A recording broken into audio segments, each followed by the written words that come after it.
to my channel, Coin Lady, and a warm welcome back. Most of this area is contributing to our distraction, which we will discuss in this video. Looking back at my video from the other day, I talked about how 40 banks in China had practically vanished in the past week. So, what's the big deal about these banks going under? Not only is the whole banking system being consolidated, but the old structure is also going to collapse. Additionally, a new monetary system is being introduced. This is just in the past few months, and I'm sure you're all aware of the reason why hundreds of US banks might fail if you've been following the channel. I mean, this post was made on July 11th, so it was barely yesterday. This dates back to May. Furthermore, real estate is central to the matter. The red flags from 2008 are still there. In his promotion of the Bitcoin narrative, BlackRock's CEO has done a lot of scaremongering. Prominent figures with subjective opinions on this. He's bringing up the point that knowing we have the lowest priced currencies makes Bitcoin incredibly valuable. We begin to observe the conventional world surrounding us here, we're taking a chance on the market crash. You are attempting to avoid that collapse if you are holding Bitcoin. This was the initial concept of Bitcoin, wasn't it?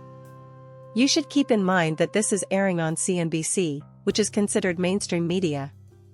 Yes, the same BlackRock that was unconcerned about cryptocurrency 5 years ago.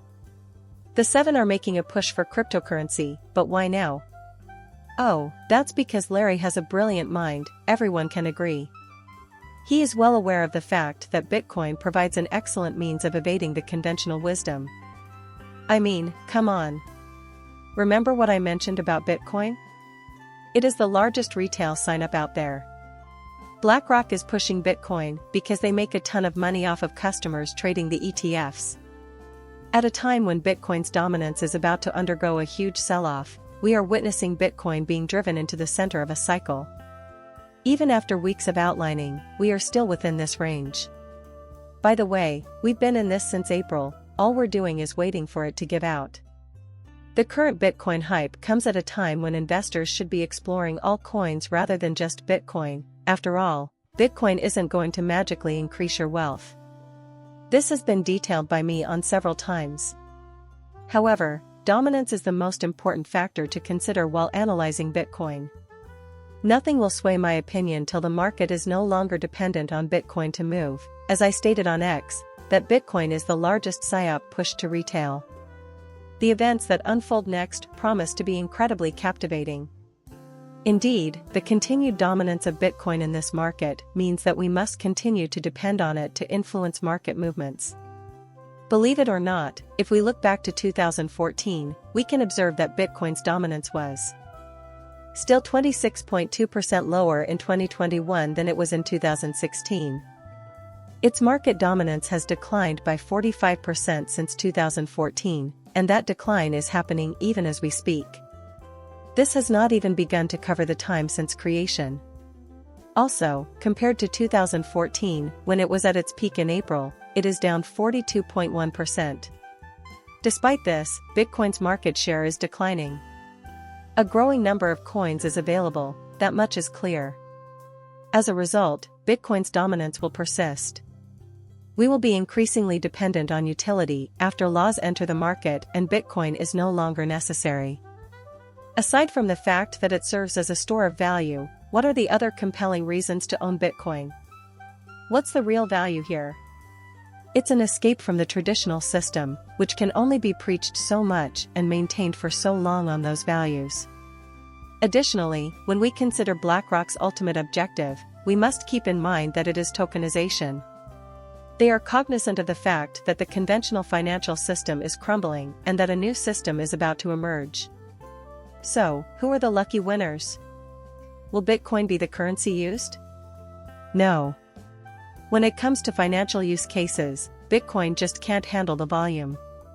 Tokenization necessitates an extremely scalable and efficient solution because everything will be tokenized.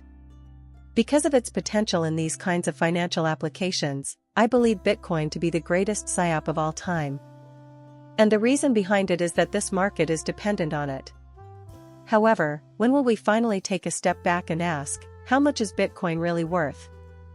Holding Bitcoin, what's the point? If the only purpose is to stage periodic bull and bear markets, then what's the big deal? That can't really be permanent, can it? When Bitcoin stops influencing market prices, I wonder what will truly happen. What happens when Bitcoin is actually flipped? Then we will truly discover how strong Bitcoin is in this market, and that will be the main point of attraction for Bitcoin. Even if it was only for a short period. For Bitcoin, XRP did flip Bitcoin, and we already know of one asset that has really flipped Bitcoin and even Ethereum. Right now, Ripple has just released a report titled Tokenization of Assets, Today and Tomorrow, dated July 15th. I summed it up with ChatGPT after coming over here. Here we have asset tokenization, which offers a massive market opportunity with a present worth of $3.5 billion and the potential to increase to $16 trillion by 2030. Ripple and the Center for Financial Technology at Imperial College Business School held a tokenization policy summit in London, where attendees heard about the opportunities and threats that the technology faces. The summit's important takeaways emphasize the enormous possibilities of tokenization, including cutting out middlemen, increasing efficiency, safeguarding data, and allowing for real-time settlement.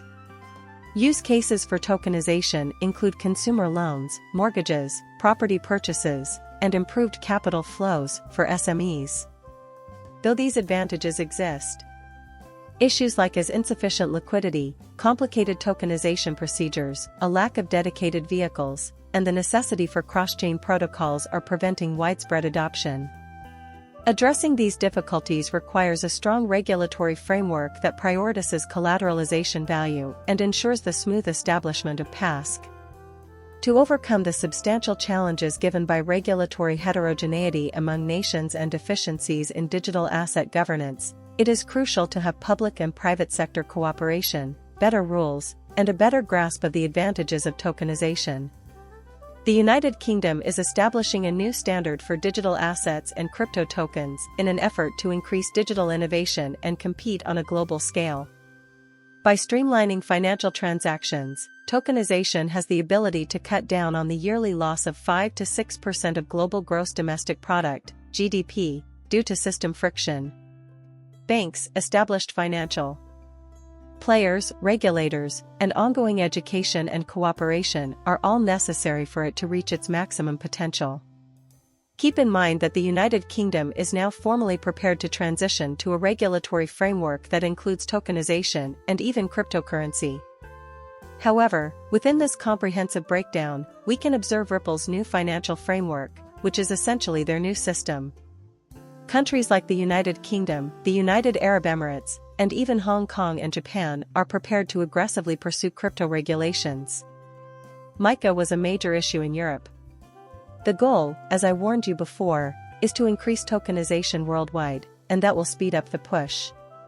We will be guided towards the new monetary system by this. In December of 2022, BlackRock's CEO Larry Fink. They went so far as to say that tokenization will be the market technology of the future. Well, would you believe it? Bitcoin does not exist in such form. You know, Bitcoin isn't going to be the pioneer in tokenization. Given Bitcoin's inherent inefficiency, it is inevitable that it will be tokenized on more efficient networks. Everyone is going to gush over Lightning Network, you guys.